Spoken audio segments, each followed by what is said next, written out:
Hello बच्चों, let's read this question. Choose the correct option. और हमारे पास पहले 3 स्टेटमेंट्स दिए गए हैं। पहला स्टेटमेंट है during secondary growth a complete ring is formed by vascular cambium. Second statement है इंटरफेसिकुलर कैम्बियम ओरिजिनेट्स फ्रॉम मेड्युलरी रे सेल्स। तीसरा स्टेटमेंट है vascular cambium forms xylem on the inside and phloem on the outside due to differential action of hormones। अभी हमें 4 options दिए गए हैं different combinations में और हमें सिलेक्ट करना है कि कौन सा सही कॉम्बिनेशन है। तो इस क्वेश्चन को सॉल्व करने का की कॉन्सेप्ट है वैस्कुलर कैम्बियम के बारे में जानना।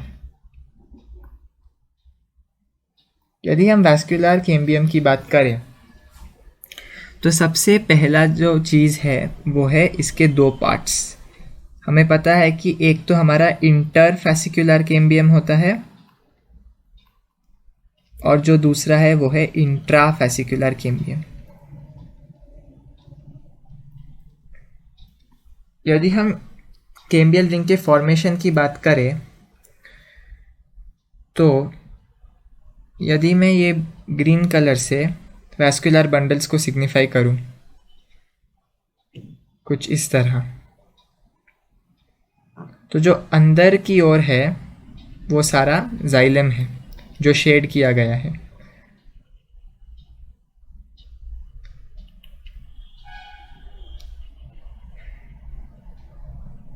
इसे हम जाइलम कहते हैं और जो बाहर की ओर है हम इसे फ्लोएम कहेंगे। आपको पता है कि जाइलम और फ्लोएम के बीच में जो एक पतला सा कैम्बियम का लेयर होता है उसी को हम इंट्राफेसिकुलर कैम्बियम कहते हैं। ये जो ब्लू कलर से मैंने हाईलाइट किया है वो एक इंट्राफेसिकुलर कैम्बियम का लेयर है। Intrafascicular cambium. आपको ये भी पता होगा कि 2 वैस्कुलर बंडल्स के बीच के जो सेल्स प्रेजेंट हैं उन्हें हम मेड्युलरी रेस से भी जानते हैं। इन्हें मेड्युलरी रेस भी कहा जाता है।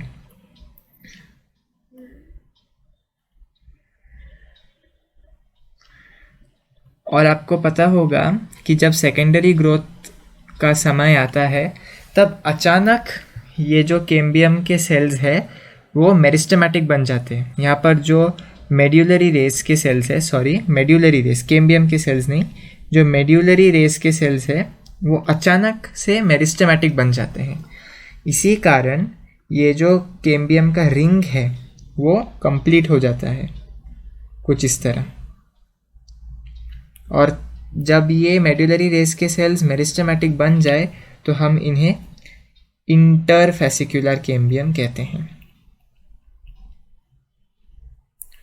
पहले से ही जो कैम्बियम जाइलम और फ्लोएम के बीच में मौजूद है उसे हम इंट्राफेसिकुलर कैम्बियम कहते हैं और जो मेड्युलरी रेस के सेल्स अचानक से मेरिस्टेमेटिक बन जाते हैं उन्हें हम इंटरफेसिकुलर कैम्बियम के नाम से जानते हैं।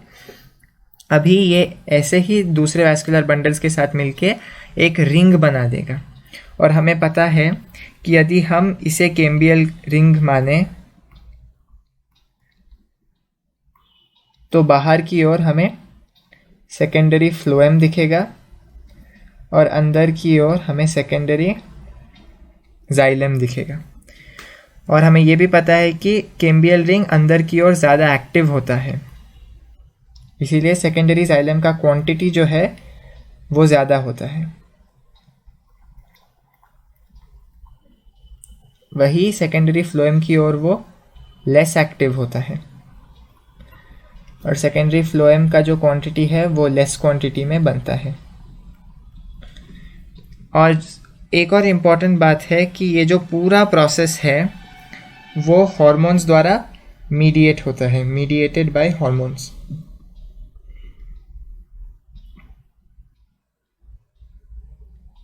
Mediated by hormones. तो चलिए इसी पूरे सिनॉप्सिस के बेसिस पे हम एक बार स्टेटमेंट्स को देख लेते हैं।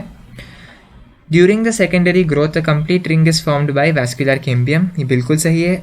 मैंने आपको अभी अभी बताया कि एक रिंग कैसे फॉर्म होता है। पहले जो मेड्यूलरी रेस के सेल्स है वो जब मेरिस्टेमेटिक बन के इंटरफेसिकुलर कैम्बियम बनाता है तो एक पूरा कैम्बियल रिंग बन जाता है।